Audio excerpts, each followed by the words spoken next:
Assalamu alaikum and welcome back to another episode of Manifesting Muslimah. I'm your host Zara Pedersen, and today we're going to talk about Istikhara prayer and signs. This is a very exciting topic, and at first I thought I was going to do just like a whole episode like the Tahajjud prayer and just kind of fill it up with a lot of information about Istikhara prayer, but I kind of found out there's only so much that can be said once you've sort of covered like the different types of prayers and stuff, and I've kind of spoken about that in the episode about the Tahajjud prayer. So what I thought would be fun is to speak about signs in general as well from Allah subhanahu wa ta'ala, because the Istikhara prayer speaks into that. So what I'll do first, like with the other one, I'm just going to give a little explanation about this prayer and what it's for, and then we can go into talking about signs from Allah subhanahu wa ta'ala and things like that and rounding it off that way. So very exciting topic. So as I said, if you haven't listened to this episode before, like the other episode about the Tahajjud prayer before, then I would actually recommend that you go and hear that episode first and then come back to this episode and listen to this one, because in that episode I explain about the different types of prayer, and this one is not a fard prayer. This is not a compulsory prayer for us as Muslims. This is very much a prayer that we can choose to pray should we want to make this prayer, okay? And this prayer, Istikhara, means seeking goodness. And so we're basically seeking blessings and guidance from Allah subhanahu wa ta'ala. And specifically this prayer is to seek guidance and blessings on a decision or something that you have to make in your life right now. You're standing to make a decision, or, you've been put in a position where you have to decide one way or another. So this is how you would make the salah, just very quickly. You'll make the intention, of course, like any other prayer. I don't think I actually said that in the other episode, but like with every other prayer that you make in general, you have to set the intention for what the prayer is before you actually pray your salah. So even if it's like, I'm praying dhuhr, you'd have to make the intention that you're praying dhuhr. It's not like you have to actually set that intention. And that's the same thing with these, shall we call them like these voluntary prayers. So you make the intention of wanting to pray the Istikhara prayer, then you make two rakat of prayer, and then you have to make a dua of the Istikhara. And in that dua, it's a specific dua, and I'm going to mention it as well. In that specific dua, you mention what it is that you need. So here's the thing. The dua in and of itself, is in Arabic, because that's how the Prophet ﷺ would recite it, him being Arabic. So, it is in Arabic. I'm not going to try and pretend that I'm going to sit here and recite it in Arabic for you, because I can't do that for you.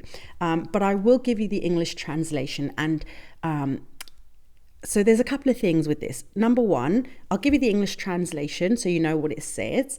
You can 100% say this in English as well, this prayer. Like if you don't know Arabic, you're allowed to recite it in English, I'm going to say Danish because I'm half Danish, or, in French and German, whatever language you speak, you're allowed to say this in that language. It doesn't have to be in Arabic. However, because the Prophet ﷺ recited it obviously in Arabic, there's that sunnah in reciting it in Arabic as well. So if you can learn to recite it in Arabic, even if you don't speak Arabic, there are, extra blessings in doing that. But it is not necessary. And I just want you to, let's make sure that we all understand that.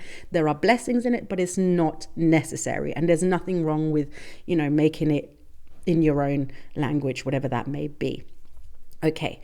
And also, by the way, you can find transliterations of the Arabic, so you can learn the transliterations. And I'm sure as well, there's loads of videos or audio clips or something online where you can hear the people reciting the dua, and then you can listen and repeat in your own time. Okay, so I'm just going to mention it really quickly in English for you, just go through it. So it's a slightly longer, well, it's not really that long, but you know what I mean. So it's not a short, like 2 sentences. So here we go. We say in this dua, we say, "Dear God, I'm asking you for goodness through your infinite knowledge, and I'm asking you for strength through your divine ability, and I'm asking you for your infinite grace, from your infinite grace, because you're completely able to do while I simply cannot. You know everything and I do not. and you know everything that's unseen. Dear God, if you know that this decision, and then in this part here, you mention the decision. So you say, dear God, if you know that this decision to marry this person, to go for this job, to travel to this country, whatever your decision is that you're standing in, is good for me in terms of my religiosity, my worldly life and afterlife, then decree it, facilitate it for me with ease, and bless me through it. But if you know that this has bad consequences on my religiosity, my worldly life and afterlife, then get it away from me and get me away from it. And instead of the thing, again, now you insert the thing that you're making the istikhara prayer for, insert that here. And instead of that, decree what's better for me, whatever it may be, and make me content with it. So you basically go through this dua, and 2 times in the dua, you have to sort of insert the thing that you're asking Allah subhanahu wa ta'ala for. And that's basically it. That is the istikhara prayer. You can pray this prayer as many times as you want, okay? So there's a couple of things with the istikhara prayer that people are asking for. So they say, you know, send me a sign, or like a lot of people will say, like, this is the prayer that'll, you know, where Allah subhanahu wa ta'ala will send you a sign to make you know whether or not this thing that you're asking for is good for you, or what decision you should go in. And it's not that it's wrong, because it's not wrong that he's going to, you know, guide you in a direction. But the thing is, it's not always going to be a sign from Allah subhanahu wa ta'ala. Sometimes it's more sort of like a pull, a slight pull within yourself towards one or the other, like the decisions, right? So you can ask him for a sign. You're allowed to ask him for a sign, but you're not guaranteed to get a visual sign or an audible sign or anything else. Sometimes it'll be more sort of like an intuitive pulling from within yourself that you'll know whether or not it's right or not. And this is the thing that I really want to make sure that we understand in this episode, because a lot of people are like, well, then I saw this number, or then I saw this name everywhere, or then I had a dream about this person, or whatever it might be. And while it's not my place to tell you whether or not that is a sign from Allah subhanahu wa ta'ala, I understand that, you know, while it's tempting to kind of run with that, sometimes it's more of an internal pulling, and it's not coming from the place of our, you know, earthly desires. It's more sort of like an internal knowing, you know, the higher self of us kind of knowing which direction it's going to go in. And this is where it really helps if you have cultivated within yourself a understanding and a strong sense of knowing and a strong sense of intuition from yourself to begin with. Because if you're not used to tuning into yourself and understanding what's going on inside you, these little signs from Allah subhanahu wa ta'ala when you're asking him for something might go unnoticed, and they actually tend to quite often. So it'll be a really good place for you as well if you do want to go into the habit of praying istikhara and asking Allah for signs, which is a beautiful thing to do. I would certainly also recommend that you do the work for yourself to know how your intuition works, and listening to your intuition and trusting your gut feeling and things like that, because these are things that are very much connected to things that we don't necessarily understand, but steers us often in the right direction. In fact, I don't ever think I've actually been steered in the wrong direction by my intuition. There's certainly times where I've not listened to my intuition and I've decided something else, and that was the wrong decision. And I can, you know, look back and be like, oh gosh, I should have chosen differently. But the point is that if you're not used to coming back to yourself and really taking note of the subtle little changes in your intuition within yourself, then you might miss the sign entirely, and that will be a shame. So let's talk a little bit more about signs as well, because this is actually a really interesting topic as well. And I've spoken a little bit about it over on TikTok, but it was just a very quick video. So I feel like I just need to do it here as well. 1 second, I'm just going to take a quick sip of water and I'll be right back. You won't even notice it. I told you wouldn't even notice it. Did you notice it? No, you didn't, because it literally was like 1 second to another. Anyway, so let's talk a little bit about signs, because this is so interesting, because this is where I've also mentioned on my TikTok when I made that video would be one of the videos that would potentially be more controversial in what I was about to say. So we all know about signs in general. If you've been in the law of attraction world for a long time, or in the spiritual world, mainstream spiritual world for a long time, you'll hear about, angel numbers and seeing signs and tarots, and you can ask the universe for a sign and stuff like that. You'll have seen some type of explanation around that you're being guided in the right direction. Angel numbers, I believe, is the thing that people know the most of. And if you know of what's her name, Gabby, what's her name, it's called, I've got my laptop right here, let me just look it up real quick. It's called, her, the moment I say Gabrielle Bernstein, I don't know how to say it. She's the one who wrote The Universe Has Your Back. She's one of those really big mainstream gurus when it comes to, I guess, manifestation and stuff like that. Anyway, she wrote in her book, this one, The Universe Has Your Back, which I read many years ago. She actually said, you can ask the universe for a sign and stuff like that. And I was like, at that point, I wasn't in my Islam yet. So I was like, oh, okay, that sounds interesting. Let me try this out. The thing is, when you're looking at it from an Islamic perspective, you can 100% also do that with Allah subhanahu wa ta'ala. That is the purpose of, for instance, the Istikhara prayer. But you don't have to pray Istikhara to ask Allah subhanahu wa ta'ala for a sign, or, to, make it clear for you one thing or another. And the fact is that Allah subhanahu wa ta'ala will speak to us constantly. He will constantly be guiding us throughout our life. The thing is, though, that we need to be aware of it. We're the ones who are often missing the signs and the guidance.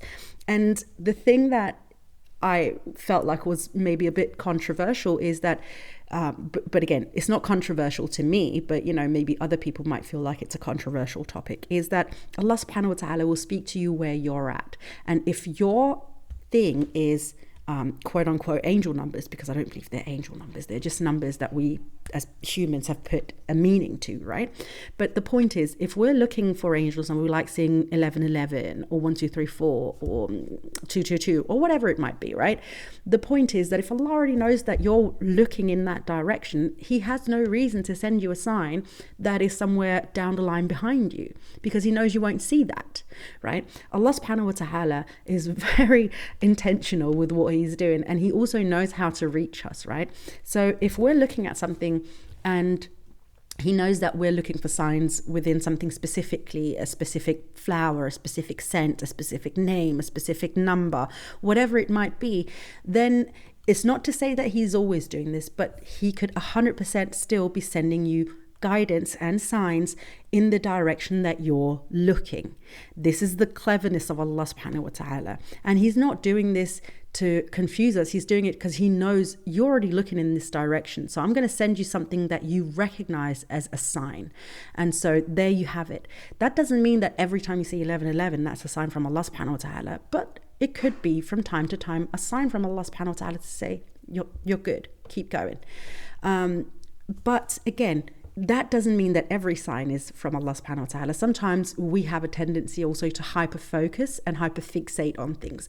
And this is, again, a reason why we need to be very much in tune with ourselves and understand the difference between us hyperfixating on something versus us being guided towards something. And this is, I think, probably the hardest thing for us to do, because how do we do that exactly? And truth be told, you only do that by learning how to do it. That's the dumbest sentence I think I've ever said, but but the point is, we only get to that point by practicing it and doing it more and more and more. So the more we learn to get in tune with ourselves, understand the essence of, quieting down our soul, our mind, or not our soul, but our mind, our soul can then, come to the forefront, and our higher self can come to the forefront and do a little bit more of the speaking and the leading and the guiding. And that's the part of us that's connected to things that we're not connected to in our lower nafs, in our lower egos. So the more we practice this, the easier it becomes for us with time. But of course, you need to, you need to invest the time and the practice to get to that point. And the more work you do on yourself, by understanding yourself, your thoughts, your patterns, your behavior, your belief system, things like that. And the more you dare delve deeper into the uncomfortable parts of yourself as well and uncover those things and work through it, the easier it becomes for you then to navigate through what's going on inside of you and what is like an egotistical, I want this, versus no, this actually feels like the right thing for me. There's something here and I can't put my finger on it, but it might not make sense, but it makes sense. Do you know what I mean? Like, I hope what I'm saying, that it makes sense for you, what I'm trying to say here, because it's just a higher level of knowing. Sometimes we just don't know, but we know, Oh my gosh, I'm so sorry if that sounds, completely ludicrous, but it is, that I don't know how else to explain it. And those of you who've felt it before, you don't know what it is. You met a person and for whatever reason, they haven't done anything. They haven't said anything. They haven't been weird or awkward or done anything suspicious. But you just know that person is not a good person. And while you cannot show evidence of you knowing this, you still just know. That is the kind of, level of intuition and guidance and gut feeling. And that can also be from Allah subhanahu wa ta'ala. This is not your person. And I'm going to try and make sure that, you understand this by sending you these signals that you might not understand or might not be able to explain. But this is a person you need to stay away from, right? Like, it's just one of those things. We can't explain it, but we know it and we know that it's valuable. Right? So the more in general you can get into understanding the shallow feelings, emotions, whatever that might come up from your lower nafs, your lower ego, versus the ones that come from your higher self, the higher nafs, the more enlightened, more intuitively guided nafs, the easier it'll be for you to understand what's a sign versus hyperfixation on something. And especially, and I'm just going to say this really, really quickly, especially when it comes to us praying for marriage with a specific person. Now, you can 100% make istikhara for, should I marry this person or not? But, and this is, I think, very important, and I'm going to end on this here in this episode, but it's very important to listen up. If you're making prayer for someone to marry you, like the istikhara prayer, like, should I be with this person or not? The thing is, you can't make istikhara prayer for them. So you can make istikhara prayer for yourself, but because there's two of you who have to make a decision to be together, there won't be as clear of a sign as in if the two of you have already spoken and the two of you are like, should we go through with this marriage? And both of you are, choosing each other up until that moment, and then you make the istikhara prayer. So the thing that you're making the istikhara prayer for, depending on who's involved in the decision, or like who's involved in whatever's going to come from that decision, you can't make the istikhara prayer for them. So while something might feel right for you, it could also not be right for them. And that, again, comes back to the whole point that I constantly come back to with everything that I put out there. We all have been given free will and we have autonomy to make our own decisions. And so while we might feel like this person's the right one for me to marry and that person doesn't, then no matter how many istikhara prayers you make to figure out the decision, Allah might be like, I can't give you anything because, that person still has to choose you. That person still has to say yes or no to you. And maybe that person hasn't decided yet, or Allah knows that they're not going to decide for you to be their spouse. So, Allah subhanahu wa ta'ala might be like, I'm either not going to give this person a sign or I'm going to try and persuade them differently. But if we're hyperfixating on this person, it can be very difficult for us to, accept if we're getting signs that says, nah, sis, he ain't the one. But ultimately, the istikhara prayer has to be prayed by everyone within the situation, in that decision. So again, if you're praying to figure out sort of like, should I pursue this and you're already in, dating this person or whatever, that's one thing. But again, I would definitely recommend that you then also say to the other person, hey, maybe we should pray istikhara on this and let's see what we're both coming up with, right? But if it's just you and the other person hasn't chosen you and maybe you haven't even really spoken, or they've, in the past said yes, but then they've said no or whatever, this person's clearly not on the same path. And might not be the right person to pray istikhara for. Although, and I'm going to say, okay, oh my gosh, am I shooting myself in the foot here? No, I'm not. But I will say, of course, there's nothing wrong with praying istikhara, even if it is for another person. It's just, you might not get the answers that you're looking for, or you might not get answers at all because you're literally praying for Allah subhanahu wa ta'ala to go in and, tell you this person hasn't chosen you. It's not for me to decide. Even though Allah subhanahu wa ta'ala, can make everything happen, He has given us this free will for a reason. And a part of that is that we still have to make our own decisions, right? And that includes this guy that you're looking for, right? So anyway, I just thought I'd throw that in there for you just to make sure that you're making the most of your istikhara prayer. Just make the most of it. And also, don't get too caught up with just one aspect of that prayer. So if you're finding yourself constantly saying, is he the one for me? Then perhaps open up that prayer to, to something slightly different. If I'm meant to be married soon, maybe guide me down. Can you guide, just that actually. Can you guide me towards a healthy relationship if I'm meant to marry soon, if I'm supposed to meet somebody soon? Guide me towards it, make it easy for me to meet the person. So instead of focusing entirely on that one man, you open it up and you make it easier as well for Allah to send the signs to you. And then if that guy is the one for you, then of course he's going to come right into your life. But if it's not the one, that maybe Allah subhanahu wa ta'ala will open another door, because now you've opened your mindset up, okay, broadened your horizon, right? And then you'll see, hey, that Khalid guy over there, why didn't I notice him? He's actually really brilliant. I was going to say something else, but I'm not going to, because I'm trying to keep it clean here on this podcast. Anyway, that is where I'm going to leave this episode today. I hope there was something beneficial for you. If you have any questions, as always, feel free to reach out to me over on my Instagram, or definitely on my Instagram, because I don't like replying to messages over on TikTok because they don't have the voice memo thing. Over on my Instagram at Manifesting Muslimah. And also, if you have any suggestions for topics for any other episodes here on my podcast, feel free as well. Don't forget that I do have a running membership where we meet twice weekly on Zoom. It's $9.99 a month, and we meet Monday and Thursday evening, and you get to speak to me directly and ask me your questions there directly. It's a running membership, but you can cancel it anytime if you don't want to be a part of it anymore.